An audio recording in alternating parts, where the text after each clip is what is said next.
Hello, this tiny channel is all I've got right now. Every single subscriber makes a huge difference. Please don't let this fade, subscribe and help keep this dream alive. I ended my engagement to my fiancée. After she wanted a break to explore her ex, I sold our house and disappeared. Hello everyone, after what feels like an eternity, I, 27 million, decided it was time to discuss what has been going on with me recently. Here's the thing. Until lately, I thought I was marrying the love of my life, Tessa, 26F. We'd been together for 4 years, and for the most part, I thought we were solid. But now I'm sitting here, wondering why I didn't see this coming sooner. Tessa and I met at a birthday celebration, introduced by a mutual friend. She was humorous, confident, and had a no-nonsense approach that I enjoyed. I'd dated previously, but no one connected with me as she did. We hit it off quickly and moved in together after a year. Things felt natural, as if we were all on the same page about professions, marriage, and eventually creating a family. She was a freelance graphic designer, and I worked as a project manager for a technology business, so our schedules were very similar. Life wasn't glamorous, but it was enjoyable. We had been discussing getting married for a time, but it wasn't until last year that I proposed. Nothing fancy, just a simple supper at home for the two of us. Tessa seems thrilled. She cried, hugged me, and agreed. That night, we began to envision our future. A fall wedding, a limited guest list, and this charming little site by the lake. It seemed like everything was falling into place, or so I thought. The initial red flags were little and evident. They were little sneaky flaws that I ignored because I didn't want to overthink. For example, Tessa's enthusiasm for wedding preparation faded after a few months. She was all in at first, sending me Pinterest boards, searching through wedding outfits, and asking about small details like whether I preferred tulips or roses for the centerpieces. But suddenly it simply stopped. I'd ask her questions like, "Hey, have you chosen your bridesmaids yet?" And she'd shrug it aside. "Not yet, I'm still thinking about it," she said again. The same thing happened with her clothing, cake, and music. Every decision we'd been so enthused about had become something she wanted to postpone. "There's still time," she'd say. The wedding seemed like an afterthought. At the time, I told myself it was just stress. Wedding planning can be overwhelming, right? Plus, Tessa had a lot going on at work. I assumed she'd snap out of it eventually. What I didn't realize was that her lack of enthusiasm wasn't about the wedding, but about us. The true slap in the face happened one night while we were out with some friends. Someone brought up the dumb TikTok game, which you've probably seen. It's the one where you have to answer personal questions while keeping a straight face and not passing judgment. Everything was going well until someone said, "If you could relive one relationship, which would it be?" Without thinking, Tessa responded, "Oh, probably Dylan." Just like that. Dylan. Her college ex. The person who cheated on her. The moment she uttered that, the room became awkwardly quiet. She giggled awkwardly and attempted to backtrack, saying, "I mean, not that I'd want to. It's just a significant element of my past." I wanted to confront her right there, but we were among friends, so I let it go. Later, when we were alone, I asked her about it. What was it about Dylan? Why would you choose to revisit that relationship? She simply shrugged it off as if it were no big thing. "It was a stupid game, Liam. Don't take it so seriously," she grinned and shifted the subject. I didn't press it because, honestly, I didn't want to start a battle over something that could have been minor. But, deep down, it stayed with me. Following that, her behavior became more difficult to ignore. She was using her phone more frequently, going through her texts with a cheeky little smile. She began creating vague explanations for why she couldn't hang out or why she would cancel plans at the last minute. "Oh, sorry, I just have a lot of work to catch up on tonight," she'd typically remark. Or it may be, "I promised my mom I'd visit this weekend." The justifications were not particularly suspicious, but they were stacking up. It seemed like I had become less of a priority. Then came Friday night, which changed everything. I arrived home from work early, excited to spend the evening with Tessa. I was hoping we might order in and binge watch something, a quiet night. When I came in, however, the atmosphere seemed odd. She was seated on the couch, holding her laptop, but she wasn't working. She was staring at the screen, absolutely unfocused. "Hey, I'm home," I murmured, hoping to relieve the tension. "You're early," she said, as if it were a negative thing. I shrugged it off and went into the kitchen to begin preparing dinner, but the silence in the house was oppressive. Usually, she'd ask how my day was or tell me about her own. What about tonight? Nothing. Finally, I looked around and asked, "Is everything okay?" She shut her laptop and glanced at me. "Actually, There's something I need to talk to you about. And my stomach sank. You know how you feel when you know something horrible is going to happen but you can't stop it? That was me, standing there like an idiot with a spatula in one hand. I approached and sat across from her. All right, I said. What is going on? She paused, as if she were trying to find the proper words. She just came out with it. I've been thinking about us. And about Dylan? I swear that I almost laughed. Dylan, are you serious? What about him? She bit her lip and avoided my gaze. I suppose I need some time to consider things through. I'd like to take a break and see whether there's still something there with him. I couldn't believe what I heard. Do you want to take a break and date your ex?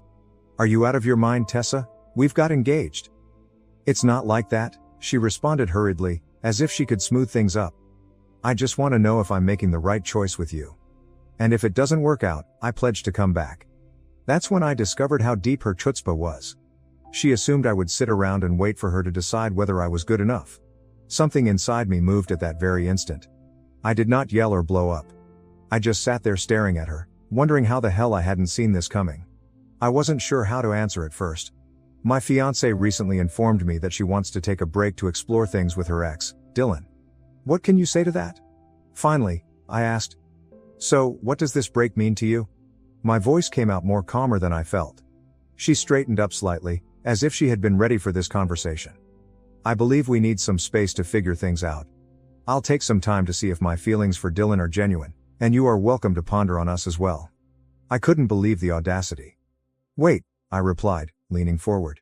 You're saying you need to date your ex, but I need to reflect on us? What kind of backwards logic is that? Tessa sighed, as if I were the one acting unreasonable. It's not about you doing something wrong, Liam. This is about me figuring out what I need. She seemed to have practiced this.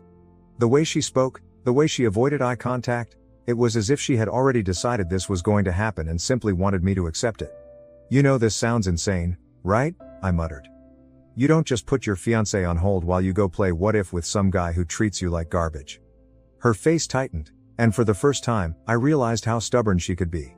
I'm not asking for permission, Liam, I'm telling you what I need. That one landed differently. I wasn't just sad anymore, I was angry. I stood up and began pacing, hoping to calm myself down. So what, Tessa? You're just going to pack a bag and head over to Dylan's place? Is that your big plan? No, she insisted. It's not like that, I don't know what it looks like yet, but I need clarity before we move forward. I owe it to myself to know I'm making the right decision. You owe it to yourself? I asked, laughing cruelly. And what about what you owe me? We're engaged, Tessa? We're supposed to be building a life together, and now you're telling me you need to test drive your ex to make sure I'm good enough? I never said you weren't good enough, she replied, her voice rising. But if we're going to spend the rest of our lives together, I have to be certain. And right now I'm not. That was it. She wasn't simply interested in exploring things with Dylan, she was also unsure about me. Even after 4 years together and all of our plans, she was still unsure. It struck me all at once. She hadn't realized how painful and stupid her plea was. She believed this was reasonable, that I'd just sit there while she figured out whatever foolishness was going through her head. I stopped pacing and glanced at her, really stared at her. You know what? Sure, I responded, my tone bland. Take your break. She blinked, surprised by how quickly I agreed. Liam, I'm not trying to hurt you. I need space to figure things out. I nodded and kept my expression bland. All right. If that's what you need. She paused, as if she expected me to argue or fight for her. When I didn't, she stood up, took out her laptop, and murmured, I'll stay at my mom's for a bit. This isn't forever. We'll talk when I've had some time. Okay, I replied simply. She looked at me, wondering how to answer, and then disappeared into the bedroom. I could hear her moving around and throwing items into a bag. I remained calm on the couch, but my mind was already turning. If she really wants a break, that's okay. Let her have it. Several minutes later, I heard the front door close. She was gone, perhaps believing she had abandoned me here to wait and worry. She had no idea I was not going to sit around and do nothing. She could have her fantasy, but I had other ideas now. I'll provide an update once I've set some things in motion. This is not going to end the way she expects it to. Update 1. Thank you for your feedback and suggestions on my last post. A lot has happened this week, and I'd like to report how things are going. First and foremost, I want to thank everyone in this community for their wonderful support. Many of you mentioned that I don't just sit around waiting, and you were correct. I've been busy putting everything into motion. First, I called my pal Noah. He's been my best friend since college, and he's not the type of man to sugarcoat things. After hearing the full story, he brought over pizza, and we spent the entire night scheming. Dude, you realize she's going to try to crawl back once things don't work out with Dylan, right? Noah reminded him. He was correct, of course. The more we talked, the more obvious it became that I needed to be proactive. This was not about vengeance, it was about regaining control of my life. I began with the house. Tessa doesn't seem to recall that it's entirely in my name. She loves to act as if it's our home, always talking about the curtains and paint colors she chose, yet I'm the one who pays the mortgage. I phoned a realtor first thing Monday morning. The realtor came by to see the property, and we decided to list it right away. The market in our neighborhood is now hot, and we already have several potential purchasers. Tessa has no idea. She probably believes I'm sitting here in our shared home, waiting for her to sort out her feelings. The next step was to gradually remove her from my life. You remember the Live Laugh Love placards she insisted on putting up? Gone. Did she have to have those beautiful throw pillows? Donated. Her clothing and personal belongings that she left behind? I carefully packaged them all up. But this is where I became strategic. Instead of just dropping her belongings off at her mother's house or having her come fetch them, I hired a moving company. They took everything to her mother's house and left a short note. Here's your stuff. Good luck with Dylan. I know some of you may think this is petty, but I disagree. I'm not being vengeful, I'm being efficient. She wanted some room to think things through? Well, she's got it, literally. The most fascinating moment came when mutual friends began asking questions. Instead of playing the victim or slandering her, I simply stated the truth. Tessa decided she needed to explore things with her ex before committing to marriage. I decided I deserve better than being someone's backup plan. You should watch how people respond to that. No drama, no accusations, just facts. It's amazing how rapidly the story changes when you don't try to control it. I've also been making moves at work. I applied for a position at our West Coast office that I'd been considering for a long time. If the house sells, which seems quite likely, and I get this job, I'll be starting over on the other side of the country. Tessa has attempted to contact me several times this week, first with lighthearted texts like, "Hope you're doing okay," and progressing to progressively concerned messages when she learned I was actually making changes rather than simply waiting around. Yesterday, she was in a panic when her mother informed her that the boxes had been delivered. "What are you doing? Why are you acting like this is over?" I kept my response simple. "Because it is over, Tessa. You made your choice, and now I'm making mine." She began crying, claiming that she simply wanted time to figure things out, that I was being quick, and that this was not what she meant when she asked for a break. "What did you expect?" I questioned her. "That I'd sit here like a faithful puppy while you test drove your ex? That's not how this works." "But what if I realize you're the one I want?" She was weeping. "Then you'll have learned a valuable lesson about not taking people for granted," I said before hanging up the phone. The weird thing is that I'm no longer upset. Instead, I feel liberated. Every box I pack, every move I make feels like I'm reclaiming parts of myself that I didn't realize I'd given up. Noah came by again yesterday to assist me with packing the house. He also saw the change in me. "You seem different," he observed. "More focused?" He's correct. I'm different. When Tessa first revealed her desire to pursue things with Dylan, I felt like my world was falling. Now I see it wasn't my world collapsing, but rather the false reality I'd been living in finally disintegrating. I have more things in the works, but I will hold them for the next update. For the time being, I'll simply say this. Sometimes the greatest way to respond to someone treating you as an option is to completely remove yourself from their list of options. Stay tuned. This narrative hasn't ended yet, and I have a feeling Tessa is finding that her break to straighten things out isn't going to go nearly as planned. Update 2. I appreciate all of the feedback on my recent update. Things have escalated significantly, and I'd like to tell you how the situation has evolved. Remember how I mentioned applying for the West Coast position? Okay, I got it. The timing could not be better. The house is under contract, and the closing is slated for next month. But that's only the beginning. What's particularly interesting is how Tessa's Dylan exploration is unfolding. Through mutual connections, I discovered that their restored passion isn't quite the fairy tale she envisioned. Apparently, 4 years haven't changed him much. He's still the untrustworthy guy who cheated on her in college. But here's when it gets good. Tessa has attempted to control the narrative on social media. She has been sharing vague, inspiring phrases about finding yourself and following your heart. So I decided to play the same game, but with a twist. I created a single factual post. Update on my life. Excited to announce I've accepted a position in San Francisco. Sometimes when one door closes, better ones open. Looking forward to this new chapter. The comments and texts began pouring in. People congratulated me, inquired about the relocation, and, of course, wondered about Tessa. I kept my answers basic and honest. We're no longer together. She wanted to explore other options, so I'm exploring mine too. This set off a fantastic chain reaction in our social circle. Remember those friends who weren't sure about the situation? Watching me handle this with grace as Tessa shares cryptic relationship quotations completely changed the atmosphere. Then came the professional consequences. Tessa's freelance design employment is primarily based on recommendations and networking. Sarah, 29F, a mutual contact in the computer field who used to refer many clients to Tessa, contacted me. I need to know what happened, Sarah explained over coffee. Tessa's telling people you're having a temporary separation to grow individually, but something feels off. I shared Sarah Tessa's note about wanting to date Dylan. Sarah's look said it all. She did not believe it.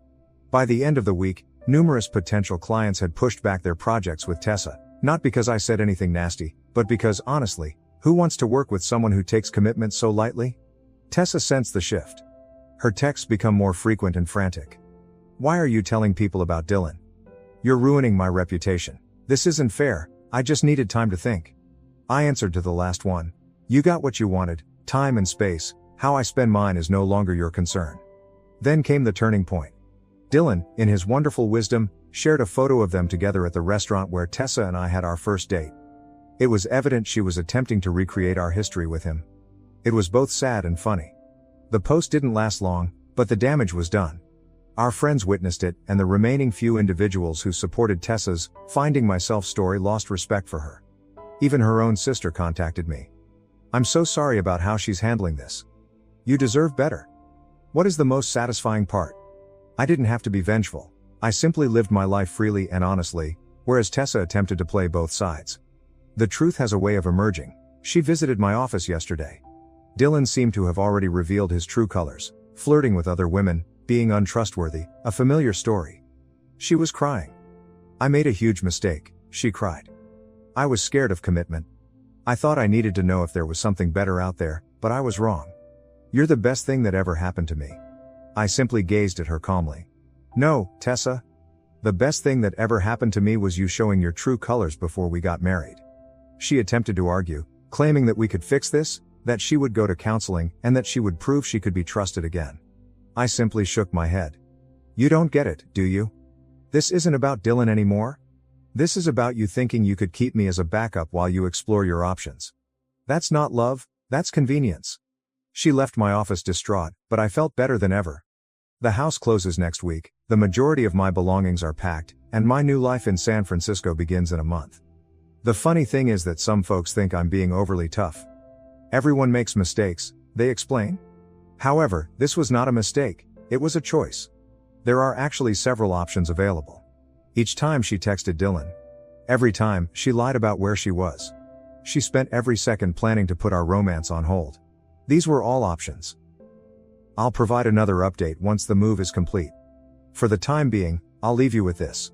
Sometimes the best revenge isn't getting even, but rather getting better. And this is exactly what I'm doing.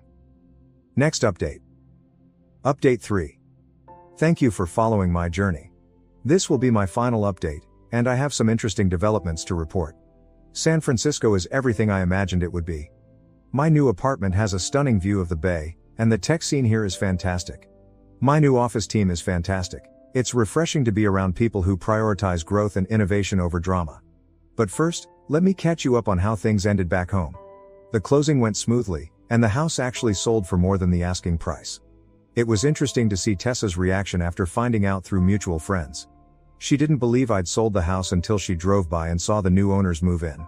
Here's where it got really interesting. Remember Dylan? He reached out to me, of all people. He sent me a long message about how he never meant to cause problems and that Tessa had contacted him first, months before she requested the break. Tessa had been planning her little exploration for quite some time. She had been messaging Dylan for months, carefully laying the groundwork for her backup strategy. What's with the irony? Dylan ended their relationship because, as he put it, if she could do this to you, she could do it to anyone. Tessa's professional fallout has been significant. Remember all the clients she'd lined up? Most of them discovered other designers, not because I said anything, but because word spreads in the industry. One of her largest clients really contacted me.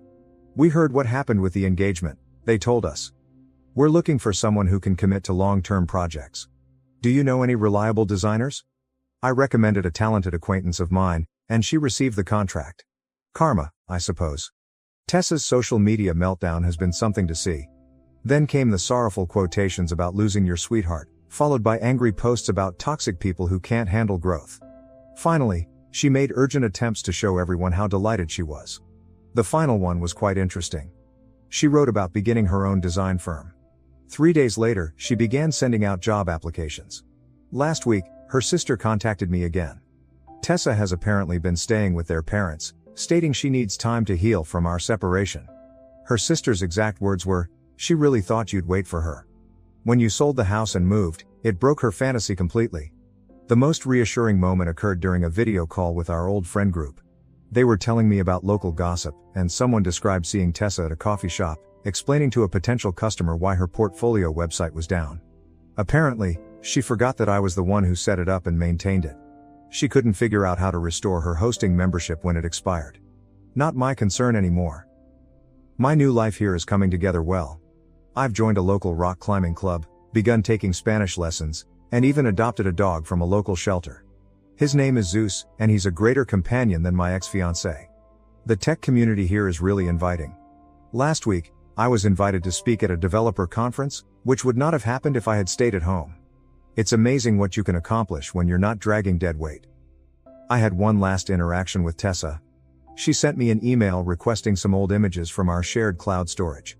I had previously downloaded what I wanted and terminated the account several weeks ago. Her email stated, "I know you're trying to erase me from your life, but you can't just delete our memories. Those 4 years meant something." My reply was simple. "You're right. Those years taught me what I don't want in a partner. Thanks for the lesson." Some mutual acquaintances believe I am being very harsh and should be more understanding of her moment of confusion. However, that wasn't a moment. It was a calculated decision to keep me as a safety net while she pursued what she believed to be a better option. What is the most important thing I've learned from all of this? Sometimes the worst things that happen to you result in the best outcomes. If Tessa hadn't shown her true colors, I could have married her, only to learn her genuine personality years later, possibly with children in the mix.